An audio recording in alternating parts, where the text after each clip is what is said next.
Hi, my name's John. I'm the editor of the People HR blog, and today we are talking about holiday and vacation entitlement and what happens when employees fail to take their full entitlement once the year has ended. So how much holiday or vacation entitlement employees get varies depending on the laws in your particular country. However, one thing that remains the same no matter what country you're in is that if employees are banking holidays and saving them up for a long time, it can be quite damaging to your business. It can cause problems such as workflow interruptions if you're having understaffing issues, if everybody takes a lot of time off all at once. Employees who have saved holidays up may also not be taking enough time off during the year, which could cause problems with productivity or creativity. They may be fatigued, they may take more time off sick. So ideally, you don't want employees to get to the end of the year and still have a significant remaining holiday balance.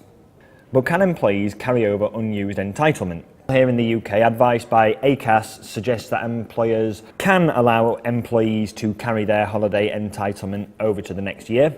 However, it is entirely at their discretion. This means that you have every right to reset an employee's accrued holidays to zero at the end of the year. But that doesn't always feel fair, and that's not what a lot of employers do. So I decided to speak to a few HR professionals to find out the different ways they deal with this challenge. UK-based HR manager Steve Pritchard tackles this problem by implementing a time-sensitive overlap period. What this means is employees may take as many holiday days as they like into the following year, however they must use those holiday days before the end of March. Now this means employees could theoretically still bank up a lot of holidays, however they can't keep doing this indefinitely. I found a few different approaches when you go across the pond into the States. So Jennifer Gunter, Secretary for HR Florida State Council's Executive Committee, simply limits how much vacation leave an employee can carry over. They can add that amount to their entitlement the following year. So this has the opposite effect of Steve Pritchard's approach, because while an employee can keep excess holiday throughout the year with Jennifer's approach, they are limited as to how much they can keep, which means they're never going to exceed a certain amount of accrued holidays. But where these approaches get complicated is when you enter a state such as California. Now in California, the law is significantly different. According to law firm Fenton and Keller, Californian employees do not actually have to give paid vacation by law. But most do, and here's where it gets interesting. Once a Californian employer has given paid vacation entitlement, they are not allowed to take it back. So come the end of the year, they can't implement any sort of use it or lose it policy, because essentially in this particular state, that is illegal. So what some employers do is simply limit how much total holiday or vacation leave their employees can accrue. So if an employee accrues up to X amount of vacation days, their accruals will simply pause and they won't accrue any more until they have used some of their remaining balance.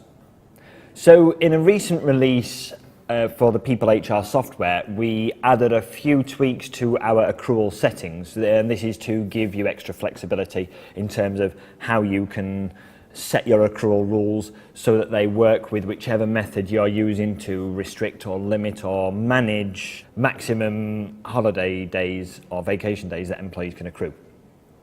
So if you head into the accrual settings, you can actually create a new accrual rule, and you can call that rule whatever you want, holidays. So if I enter into this box titled maximum accrual, if I place 20 days as maximum accrual, we now have three options. We can select on accruals, on entitlement, or on remaining balance.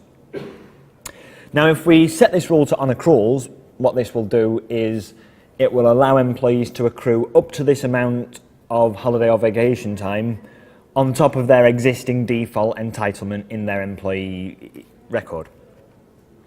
If we select on entitlement, this will allow employees to accrue up to a maximum of 20, as we put in this box, taking into account the default allowance in their employee record. And if we select on remaining balance, this is perhaps what I'd call the California option. This allows employees to have a dynamic balance that can go up and down throughout the year, but it can never actually exceed the number 20. So Once an employee has accrued 20 days worth of holiday or vacation, they will stop accruing any more holidays or vacation days until such time as they book some. Now, of course, whatever you decide to do, however you decide to do it, it's important that you have a clear holiday policy or vacation policy in your company, and it's important that you communicate this with your employees so they understand what they're entitled to. They don't accidentally save up holidays thinking that they're going to be allowed to carry them over into the next year when in effect they can't. However, on top of a clear holiday or vacation policy in your company, you should also be encouraging your employees to take regular holidays or vacations, because this is going to be helpful to your business. Taking regular time away from the desk throughout the year can reduce the amount of sick days people are taking. It can cause less headaches for their team members if they are short-staffed or they have large projects to complete. And employees will generally be more creative, more productive, and more energetic at work. And you can support employees in taking regular holidays through a number of ways. For example, just being happy when they book time off. If you're making employees feel guilty for taking time off, they are unlikely to feel comfortable taking that time off, but it's in your best interest.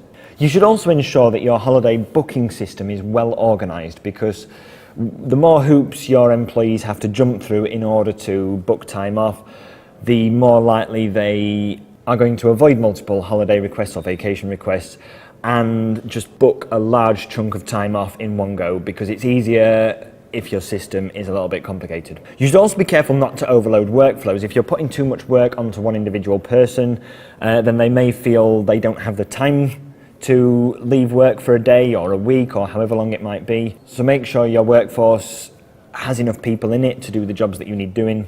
But ultimately, how you set your accrual rules is up to you, providing you are within the legislation set out by your particular country or your particular state. What we've been looking at today is just a few ways HR professionals from around the world do this, and hopefully you can use this information to help you with your own holiday or vacation policy.